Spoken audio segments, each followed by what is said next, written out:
Hello everyone, welcome to TN Kalvi hub. நான் தான் உங்கள் நிஷாந்த்.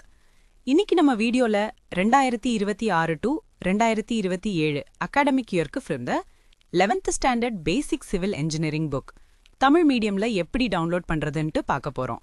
அதுவும் ஃப்ரீயா எப்படி டவுன்லோட் பண்ணலாம் என்பதையும் ஸ்டெப் பை ஸ்டெப்பா பார்க்க போறோம்.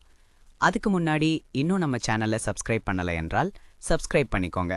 பக்கத்தில் இருக்கிற பெல் ஐக்கானையும் கிளிக் பண்ணி வச்சுக்கோங்க. அப்பதான் நம்ம அப்லோட் பண்ணும் புக்ஸ், ஸ்டடி மெட்டீரியல்ஸ் எல்லாமே உங்களுக்கு உடனுக்குடன் வந்து சேரும். வாங்க இப்போ நம்ம வீடியோக்குள்ள போகலாம்.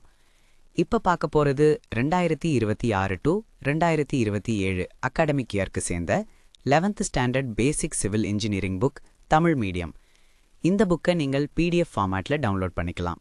பிடிஎஃப் ஃபார்மேட்டில் இருக்கிறதுனால மொபைல், லேப்டாப், டேப்லெட் எந்த டிவைஸ்லையும் ஈஸியாக ஓப்பன் பண்ணி படிக்கலாம். எப்போ வேண்டுமானாலும் ஆக்சஸ் பண்ணிக்கலாம். முக்கியமான விஷயம் என்னன்னா, இது கவர்மெண்ட் அஃபீஷியலாக ரிலீஸ் பண்ணப்பட்ட புக் பிடிஎஃப். அதனால் உங்கள் கையில் இருக்கிற ஹார்ட் காப்பி புக்குக்கும் இந்த சாஃப்ட் காப்பி பிடிஎஃப்க்கும் எந்த விதமான டிஃப்ரென்ஸும் இருக்காது. அதே கண்டென்ட், அதே பேஜஸ், அதே குவாலிட்டியே இருக்கும். அதனால் எந்த டவுட்டையும் வேண்டாம், நம்பிக்கையாக யூஸ் பண்ணலாம். இந்த மாதிரி புக்ஸ் மட்டும் இல்லாமல் உங்களுக்கு வேற எந்த subject books, study materials, question papers, model question papers வேண்டுமானாலும் கமெண்ட்ல சொல்லுங்க. நீங்கள் கேட்குற மெட்டீரியல்ஸை விரைவாக அப்லோட் பண்ணி உங்களுக்கு ஷேர் பண்ணுவேன். அதே மாதிரி உங்களுக்கு ஏதேனும் டவுட்ஸ் இருந்தாலும் தயங்காம கமெண்ட் பண்ணுங்க. சரி, இப்போ இந்த 11th standard basic civil engineering புக்கை எப்படி டவுன்லோட் பண்ணலாம் என்று ஸ்டெப் பை ஸ்டெப்பாக பார்ப்போம். புத்தகத்தை எப்படி டவுன்லோட் செய்வது என்பதை பார்க்கலாம். முதலில் இந்த வீடியோவின் டிஸ்கிரிப்ஷன்ல கொடுக்கப்பட்டுள்ள வெப்சைட் லிங்கை கிளிக் பண்ணலாம். இல்லையெனில் வீடியோவில் ஸ்கிரீனில் காட்டப்படும் வெப்சைட் லிங்கை நேரடியாக உங்கள் ப்ரௌசர்ல டைப் பண்ணியும் ஓபன் பண்ணலாம். வெப்சைட் ஓப்பன் ஆனவுடன் ஹோம் பேஜில் உங்களுக்கு குவிக் சர்ச் ஆப்ஷன் இருக்கும். அதில் முதலில் உங்கள் கிளாஸை செலக்ட் பண்ணணும். அதன் பிறகு மீடியமா இங்கிலீஷ் அல்லது தமிழை செலக்ட் பண்ணி சர்ச் பட்டனை கிளிக் பண்ணுங்கள். உடனே அந்த கிளாஸுக்கு சேர்ந்த பேஜுக்கு டைரெக்டாக போய்விடும். அல்லது ஹோம் பேஜில் கீழே ஸ்க்ரோல் பண்ணினா கிளாஸ் 1 முதல் கிளாஸ் 12 வரை லிஸ்ட் இருக்கும். அதில் உங்கள் கிளாஸை செலக்ட் பண்ணலாம். அதை கிளிக் பண்ணின பிறகு அந்த கிளாஸுக்கு சேர்ந்த அனைத்து சப்ஜெக்ட்ஸும் ஒழுங்காக காட்டப்படும்.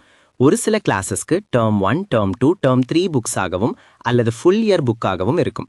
அவையும் அங்கே தெளிவாக காட்டப்படும். உங்களுக்கு தேவையான சப்ஜெக்டை தேர்வு செய்து அதற்கு அருகில் இருக்கும் பிடிஎஃப் டவுன்லோட் பட்டனை கிளிக் பண்ணுங்கள். அதை கிளிக் பண்ணினதும் அது கூகுள் டிரைவ் பேஜுக்கு ரீடைரக்ட் ஆகும். அங்கே இருக்கும் டவுன்லோட் பட்டனை கிளிக் பண்ணினால் உங்கள் பிடிஎஃப் ஃபைல் மிகவும் எளிதாக டவுன்லோட் ஆகிவிடும். மேலும் வெப்சைட்டின் டாப் ரைட் கார்னரில் லாங்குவேஜ் டாகிள் ஆப்ஷன் இருக்கும். அதை பயன்படுத்தி தமிழ் அல்லது இங்கிலீஷ் லாங்குவேஜுக்கு மாற்றிக்கொள்ளலாம். உங்களுக்கு ஏதேனும் டவுட் அல்லது query இருந்தால் வெப்சைட்டில் இருக்கும் கான்டாக்ட் பேஜ் மூலம் எங்களை தொடர்பு கொள்ளலாம். இந்த வீடியோ உங்களுக்கு பயனுள்ளதாக இருந்தால் வீடியோக்கு லைக் பண்ணுங்க, உங்கள் நண்பர்களுடன் ஷேர் பண்ணுங்க. மேலும் இப்படிப்பட்ட எஜுகேஷனல் வீடியோஸ்க்கு எங்கள் சேனலை சப்ஸ்கிரைப் பண்ணுங்க. அடுத்த வீடியோவில் மீண்டும் சந்திப்போம். நன்றி, வணக்கம். Thank you for watching.